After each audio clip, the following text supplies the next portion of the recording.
नवरात्रों में देवी को कुछ संकेत देती है। जब आपके घर में नवरात्रे होते हैं, आप बड़े डर जाते हैं, जी हमारे घर में तो ये हो गया, हमारे घर में तो वो हो गया, हमारी अखंड ज्योत बुझ गई, हमारे साथ ऐसा हो गया, वैसा हो गया। तो इस वीडियो को अंत तक ज़रूर देखिए कि माँ आपको इस बार नवरात्रों में क्या संकेत दे रही है और हर बार क्या देती है। आज हम बात करेंगे नवरात्रों में देवी के संकेतों की, जो शुभ भी हो सकते हैं और आपको सावधान करने के लिए भी हो सकते हैं, सचेत करने के लिए भी हो सकते हैं। वीडियो को अंत तक जरूर देखें, लेकिन हाँ, आपको गुड न्यूज़ देने वाले भी हो सकते हैं। अब बाकी सब आपके कर्मों पर है। नवरात्रों की शुरुआत बहुत अच्छे से कीजिए, माँ की सेवा आराधना अर्चना अच्छे से कीजिए।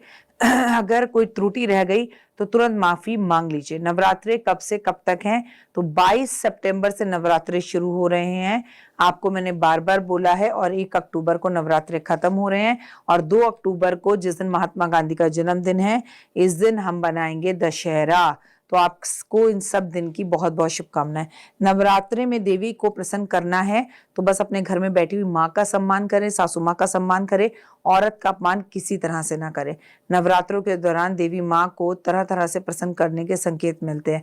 कलश में बोए गए जौ का सही ढंग से उगना, अखंड ज्योति का लगातार जलना, ठीक है, और सपने में माता का दर्शन होना, अचानक से आपका वैष्णो देवी का प्रोग्राम बनना और वहां चले जाना, पूजा के बाद ठंडी हवा का स्पर्श महसूस होना, किसी बड़ी समस्या का अचानक से समाप्त हो जाना, या घर में किसी शुभ कार्य का होना, साथ में संकेत देती है देवी माँ अपनी कृपा का।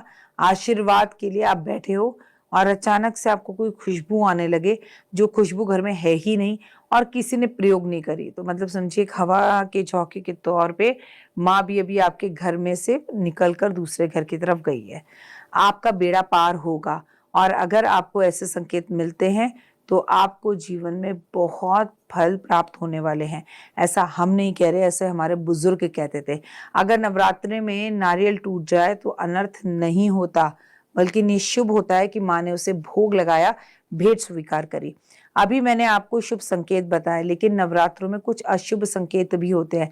जैसे नवरात्रों में जौ का सूखना, पीले पड़ जाना, मतलब परिवार में कोई परेशानी आ सकती है।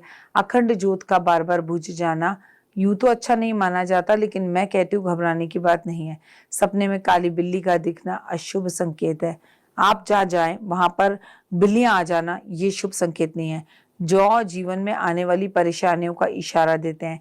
ऐसे में संकेत माना जाता है कि व्यक्ति अधिक से अधिक भक्ति करे, दुर्गा जी का नाम ले और दुर्गा जी से क्षमा याचना करे, तो उसका जीवन अच्छा हो सकता है। सपने में आधी अंधेरी रात देखना, भविष्य का लंबा संघर्ष में दिखना, भविष्य के में हाथों से कोई चीज छूट जाना, अपने आप को हाथी के द्वारा दौड़ा हुआ या मारता हुआ देखना, ये सब शुभ संकेत नहीं है।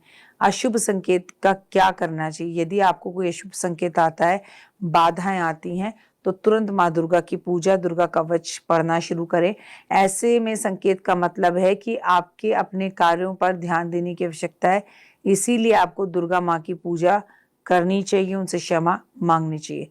सकारात्मक रहें, माँ दुर्गा की आराधना विश्वास के साथ करें और माँ दुर्गा आपकी रक्षा हर वक्त करेगी। लेकिन अगर यहाँ श्रद्धा और भाव होगा तो ही करेगी, एक बात याद रखना। आपने इसकी सुनी उसकी सुनी, ऐसे कर लिया, आप खुद सजने संवरने में लगे हुए हैं, देखिए ऐसा नहीं है। आप खुद खूब श्रृंगार करें, काले नीले कपड़े ना पहने, आप बाल खुले करके मंदिर ना जाएं। नवरात्रि में नारियल टूट जाता है, अगर कलश पे रखा हुआ नारियल अचानक से चटक जाता है, उसे लोग अशुभ मानते हैं। ये शुभ संकेत है, शुभ संकेत नहीं है। आपके जीवन के अंदर माँ ने आपके प्रसाद को स्वीकार किया, मनोकामना जल्दी पूर्ण होने वाली है। आप पूरे 9 दिन नारियल बिठा के रख लीजिए, वो चटकेगा ही नहीं। ऐसा कैसा होता है नवरात्रों में, जिससे का मतलब है कि माँ ये संकेत दे रही है कि बेटा मैं तुमसे बहुत खुश हूं, तुम्हें जो चाहिए वो करो। ऐसे में पॉजिटिव हो और उस नारियल को तोड़कर परिवार के सभी लोग, कन्याओं में भी कन्या पूजन में बांटे, प्लस खुद भी खाएं। आपको नवरात्रों में लड़ाई झगड़ा नहीं करना चाहिए, इन बातों से बचना चाहिए, किसी की निंदा बुराई करने से बचना चाहिए। औरत जो होती है वो नारी का सम्मान होती है, औरत जो होती है वो नारी के सम्मान का भी अधिकारी होती है। आपने कभी सुना कि माता पार्वती जो है माता दुर्गा से लड़ रही हो। आपने कभी सुना माता लक्ष्मी जो है वो माँ पार्वती से लड़ रही हो? ऐसा नहीं होता है। तुलसी जी लड़ रही है, ऐसा नहीं होता है। आपस में औरत भी औरत का सम्मान करे, झगड़ों से बचे, नकारात्मक ऊर्जा खत्म करें, पितृदोष को घर से खत्म करें।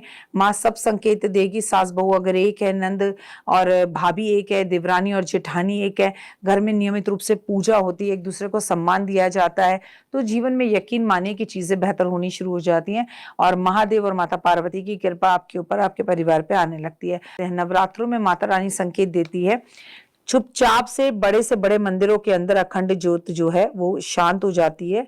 आप चुपचाप से ज्योत को पर करें, कहिए माँ मैं क्रिया नहीं जानता, मैं पूजा नहीं जानता, मैं हवन नहीं जानता, मैं अज्ञानी बालक हूं जाति, तेरा ही जाया हूं, बख्श दो मुझको मैया, भूल चूक को क्षमा करो, अग्नि ज्योति सूर्य ज्योति स्वाहा और कर दीपक को वापस जला दीजिए।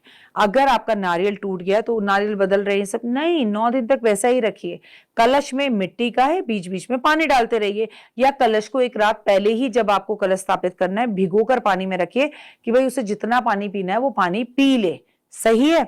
और अब आगे बढ़ते हैं। अगर आपको पीरियड्स हो जाएं, आपने पूरे टाइम के व्रत रखे, तब आप प्रसाद कैसे बनाएं?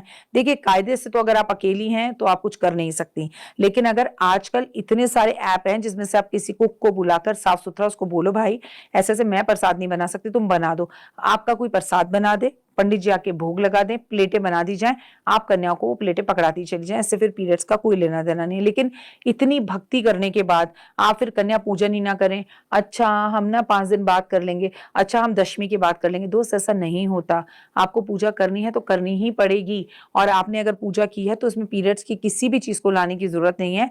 अगर पीरियड्स होते भी हैं तो पूजा मत करो, कम से कम आप जो है आराधना अर्चना मानसिक जाप तो करो, किसी की मदद तो करो। और नवरात्रि में अगर आपको बार बार नींद आती है, उबासी आती है, तो ये सब भी आपका राहु केतु खराब हो और वास्तु दोष खराब होने के चांसेस हैं। पूरे घर में भक्तिमय बनाएं और कपूर लैंप जरूर चलाएं। जय माता।